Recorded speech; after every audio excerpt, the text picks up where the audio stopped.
Weight Ramanagara to Kanakapura ಮಧ್ಯದಲ್ಲಿ ಶಿಮಾಚಲ ಕ್ಷೇತ್ರ ಇದೆ, ಗೊತ್ತಾ ನಿಮಗೆ?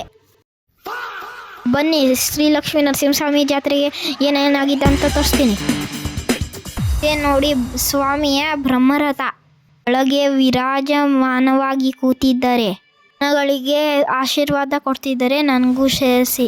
ಬಣ್ಣ ಬಣ್ಣದ ಗಾಲಿಯ ಚಕ್ರ, ಬಣ್ಣದ ಹೂವಿನ ಅಲಂಕಾರ. ಸ್ವಾಮಿಗೆ ಖುಷಿಯೋ ಖುಷಿ, ನನಗೂ ಸೇರಿಸಿ. ಯುವಕರ ಪೂಜೆ ಉತ್ಸವ ನನಗೆ ನೋಡೋಕ್ಕೆ ಕುತೂಹಲ. ಇದೇನು ದೇವ್ರ ಜೊತೆ ರಾಕ್ಷಸ ಬರ್ತಾನಲ್ಲ, ನನಗಂತೂ ಭಯನೇ ಆಗೋಯ್ತು. ನಿಮ್ಗೆ ಗೊತ್ತಾ, ಹಣ್ಣು ಜವನ ತಗೊಂಡು ತೇರಿನ ಕಲಸ ಮೇಲೆ ಹೊಡೆದ್ರೆ ನಾವು ಅಂದ್ಕೊಂಡಿರೋದು ಸಕ್ಸಸ್ ಆಗುತ್ತೆ. ಅಪ್ಪ ಹಣ್ಣು ಜವನ ತಗೊಂಡು ನೇರಕ್ಕೆ ಕಲ್ಸಕ್ಕೆ ಹೊಡೆದ್ರು, ಬಿತ್ತಿಲ್ಲ ಅಂತ ಗೊತ್ತಿಲ್ಲ. ನಮ್ಮ ಅಮ್ಮನಿಗೆ ಕಲ್ಸಕ್ಕೆ ಹೊಡಿಯೋಕ್ಕೆ ಹೇಳಿದ್ರೆ ದೇವ್ರ ಮೇಲೆ ಹೊಡಿಯೋಕ್ಕೆ ಹೋಗ್ತವ್ರೆ. ಅಷ್ಟು ಶಕ್ತಿ ಇಲ್ವೇನೋ. ಪೂಜಾ ಕುಣಿತ ಜೊತೆ ಎಲ್ಲೆಲ್ಲೇ ಭದ್ರಾನು ಬಂದಿತ್ತು, ನೋಡೋಕೆ ತುಂಬ ಖುಷಿ ಆಗ್ತಿತ್ತು. ತೇರು ನೋಡಿದ್ವಿ, ಪೂಜೆ ಕುಣಿತ ನೋಡಿದ್ವಿ.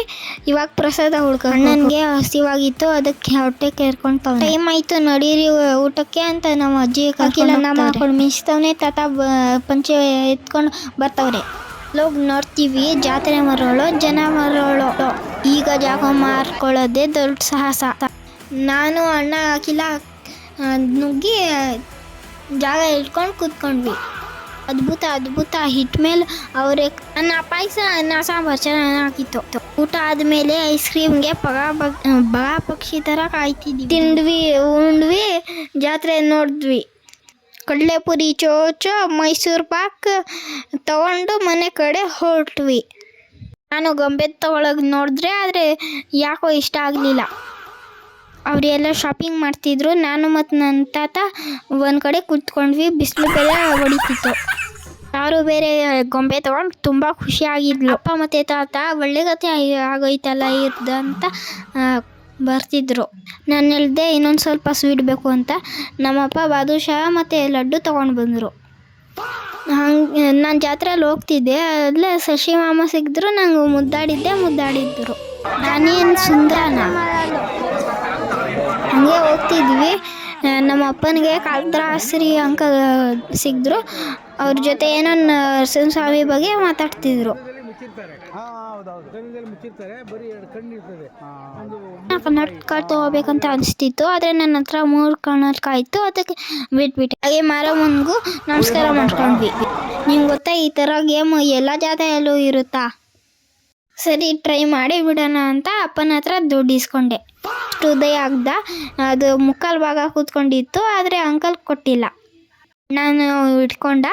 ಅಣ್ಣಂತೂ ಅದೇ ಬಾಳು.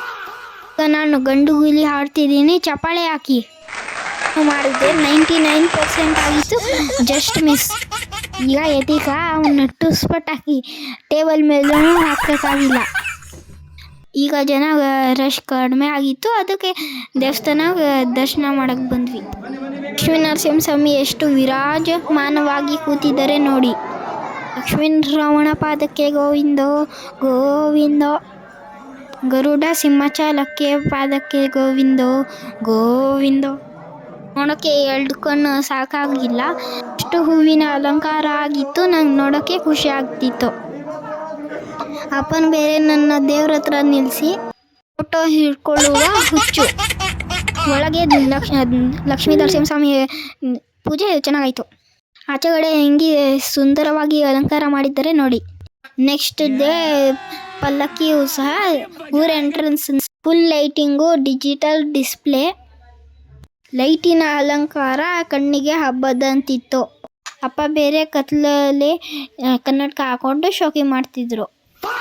ಇಲ್ಲಿ ನೋಡಿ ನಮ್ಮ ಕೃಷ್ಣ ಅಂಕಲು ಸಿದ್ದಮ್ಮನ ಜೊತೆ ಏನೋ ಸ್ಟೋರಿ ಬಿಗಿತವ್ರೆ. ಸಣ್ಣ ಸಿನಮ್ಮನ ಆಟೋ ಕೂಡಿಸ್ಬಿಟ್ಟು ಅದನ್ನ ಅನ್ಕೊಂಡವ್ರೆ. ಅವ್ರಿಗೇನೋ ಪ್ರಾಬ್ಲಮ್ ಇದೆ ಅಂದ್ಕೊಂಡಿದ್ದೀನಿ. ಅಮ್ಮ ನಿನ್ನೆ ಶಾಪಿಂಗ್ ಮಾಡಿ ಸಾಕಾಗಲಿಲ್ಲ ಅಂತ ನೈಟಲ್ಲೂ ಶಾಪಿಂಗ್ ಮಾಡ್ತವ್ರೆ, ಕೆಮ್ಮೆ ಇಲ್ಲ. ಈ ಉತ್ಸವ ಮುಂದೆ DJ. ಯುವಕರಿಗೆ ಖುಷಿಯೋ ಖುಷಿ, ನನ್ನನ್ನು ಸೇರಿಸಿ. ಅದ್ಭುತ ಪಲ್ಲಕ್ಕಿ ಹೂವಿನ ಅಲಂಕಾರ. ಚಿಕ್ಕ ಹುಡುಗನಿಗೆ ಜಿಲ್ಕೆ ಕೊಟ್ಟು ಟ್ರೈನಿಂಗ್ ಮಾಡಿಸ್ತಿದ್ರು. ಸುತ್ತಾಡಿ ಸುಸ್ತಾಗಿತ್ತು. ಯತಿಕನ್ಗೆ ದಮ್ ಖಾಲಿ ಆಗಿತ್ತು. ಪಲ್ಲಕ್ಕಿ ದರ್ಶನ ಮಾತ್ರ ತುಂಬ ಚೆನ್ನಾಗಾಯಿತು. ಪಲ್ಲಕ್ಕಿ ಲಕ್ಷ್ಮೀ ನರಸಿಂಹಸ್ವಾಮಿ, ಸಿದ್ಧಲಿಂಗೇಶ್ವರ, ಬಸವೇಶ್ವರ. ಪಲ್ಲಕ್ಕಿ ತುಂಬ ಚೆನ್ನಾಗಿತ್ತು. ತುಂಬ ಖುಷಿಯಾಯಿತು. ಮನೆ ಕಡೆ ಮುಖ ಮಾಡಿದ್ದಾನೆ. ನೆಕ್ಸ್ಟ್ ಇಯರ್ ನೀವು ಬನ್ನಿ, ನಿಮಗೂ ಕರ್ಕೊಂಡು ಹೋಗ್ತೀನಿ.